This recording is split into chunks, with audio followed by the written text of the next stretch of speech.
Greetings, everyone. It is Sifa Skola here again with episode 5 of our reading of Lady of the Jungle.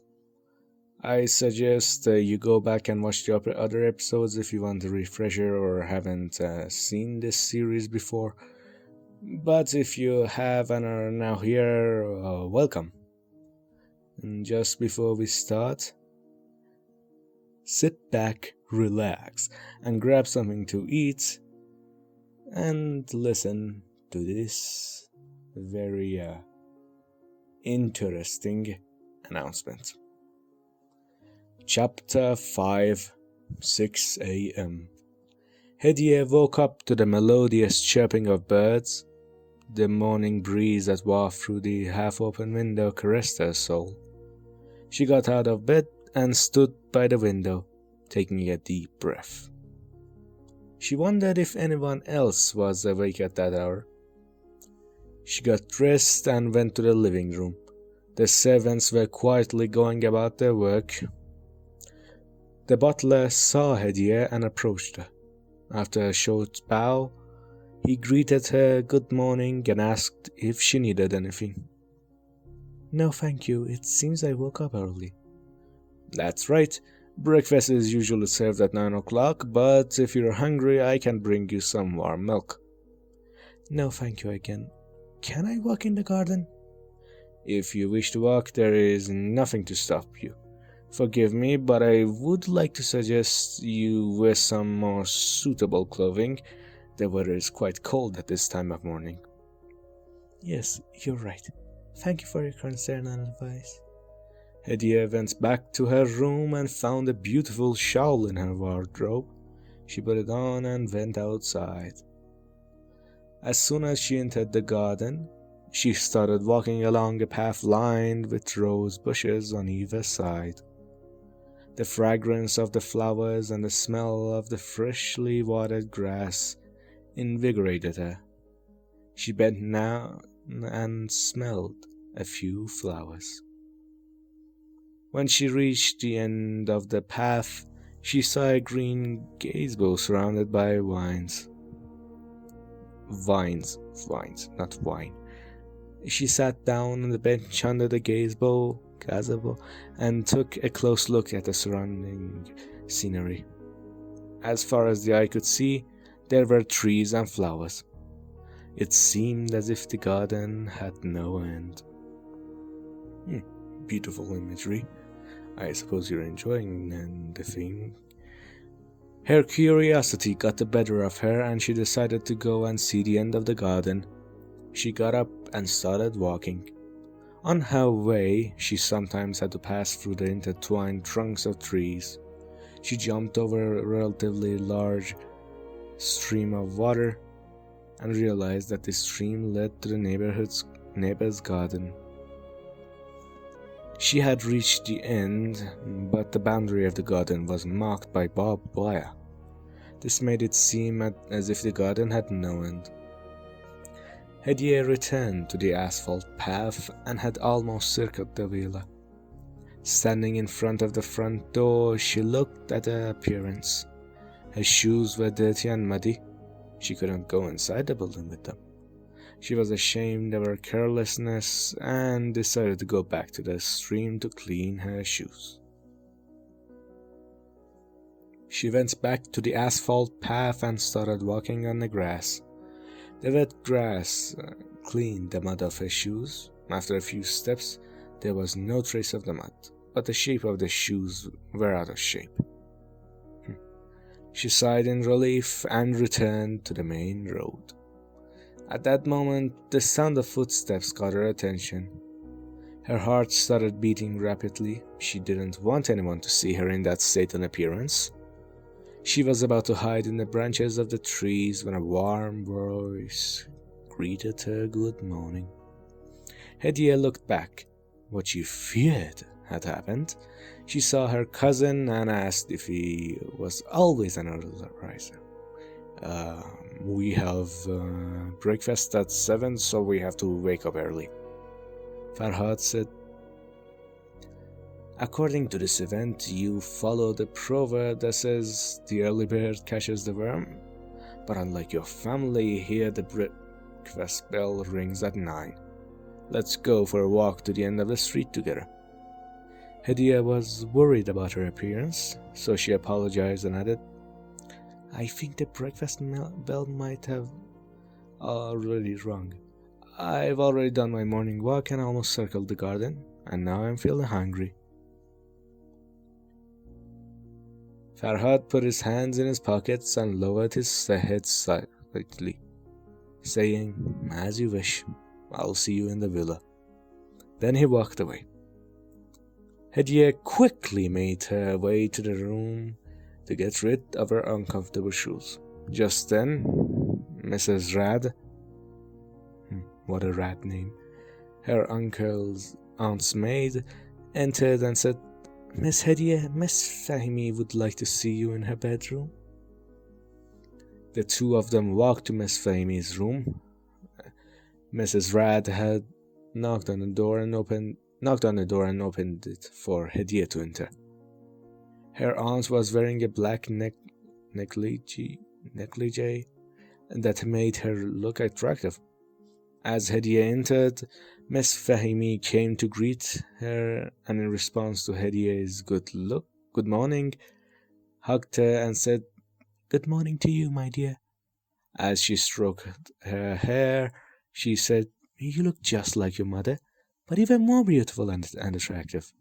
I regret that I have been deprived of seeing you for so many years. But I hope that no other factor will cause us to be separate, and I will be able to see you whenever I want. Now, tell me, did you sleep well? Yes, Aunt, thank you. You have a beautiful villa, especially the silence that reigns over it gives peace of mind to me. Farangis took Hediye's hand and they both sat on the edge of the bed.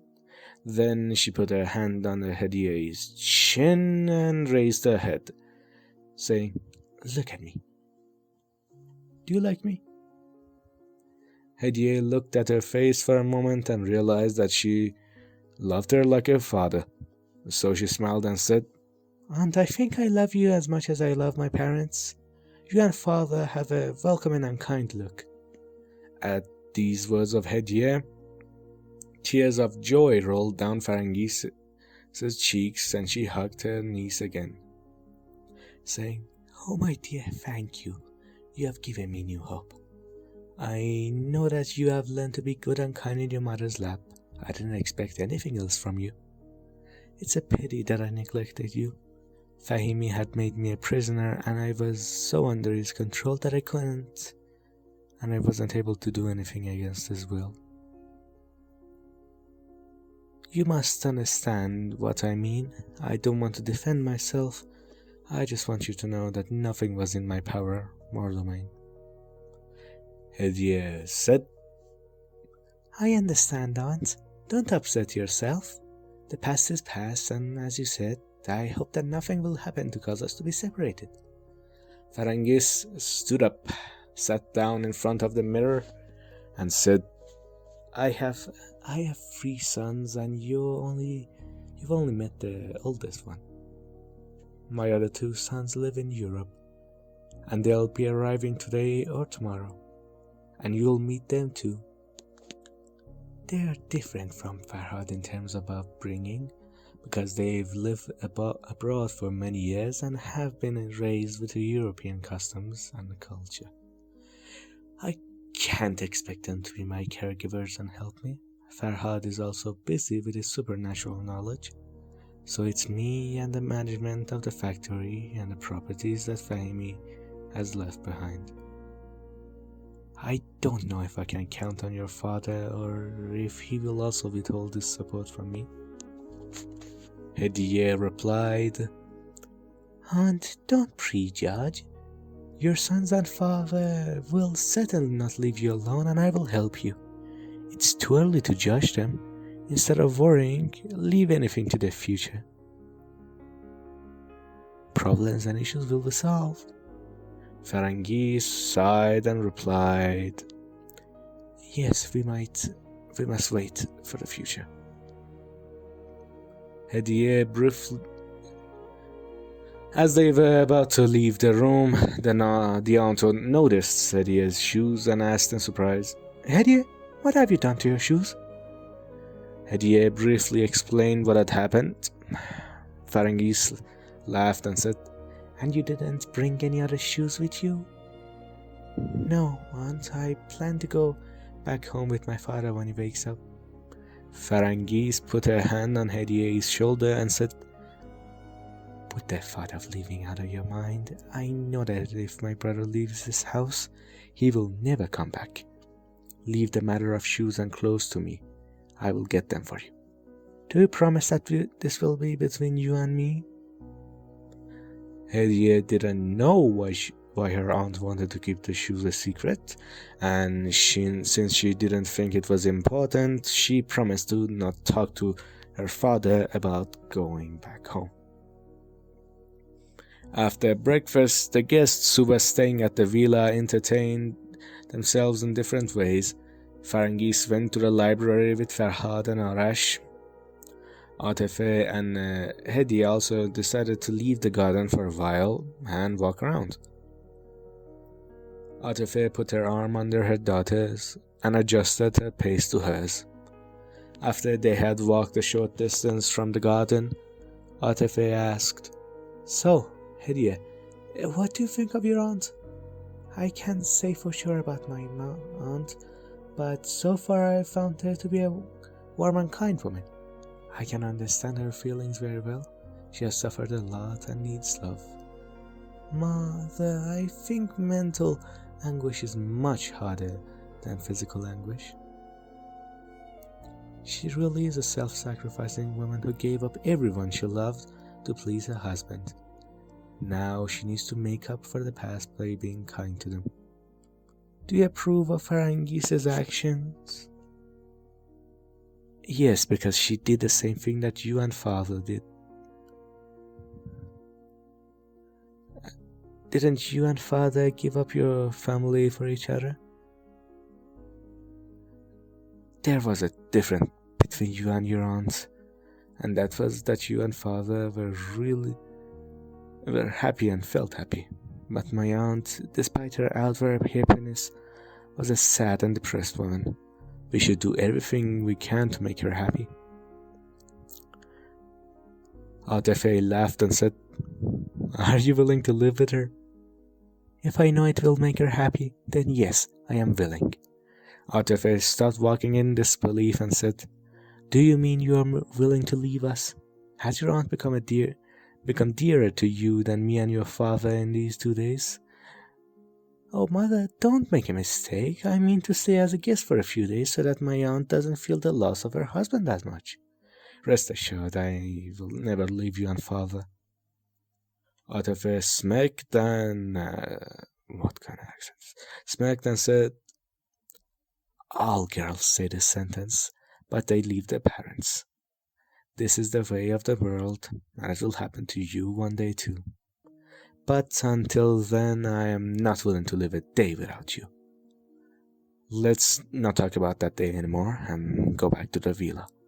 Surely new guests have arrived. We must prepare ourselves to face them." Then they both headed back to the villa. On an opportune occasion, Aryan Nejad took Hediye and Atefe to the library. He told them that the funeral ceremony would be held at the mosque the next day, and that they would go from there to their own home. He also mentioned that several dignitaries of the country would be present at the ceremony. Atefe said that if these dignitaries attended the funeral with their wives, the mosque would turn into a fashion show. Hediye replied, "Take me with..." Well, not really replied, but said, "Take me with you too. I want to see them." Arash said, "Your name is on the guest list, so you will come. But tell me, do you like this way of life? Do you also want to have maids and nurses?" "I don't know, Dad. I've never thought about it before.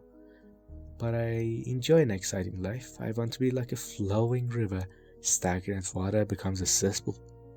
A sedentary life is boring." "Oh, Dad, forgive me. I don't know what to say. Don't take my words seriously. I understand, my daughter. You are excited. Perhaps it is my fault and your mother's that we raised you away from excitement and commotion. These comings and goings and this extravagance are new to you. I am sure that if they continue, they will not only become normal, but also boring. So while you have the opportunity, watch carefully and gain experience. Because when we return home, you will have enough time to think about your experiences and then conclude which life is truly real and happy. If we stay in the library any longer, people might think that we are plotting against them. Let's leave. They had not yet left the library when Ferengis entered, her eyes sparkling with joy. She said, "Farzad and Farzin will arrive this evening." Then she turned to Hediye and said, "You were right. It seems I judged my sons too soon." Hediye replied, "I am glad that my dear cousins are coming and that I will get to know them. I hope that the programs go according to your wishes and bring you peace of mind." Ferengis took her hand and said, "I hope so too.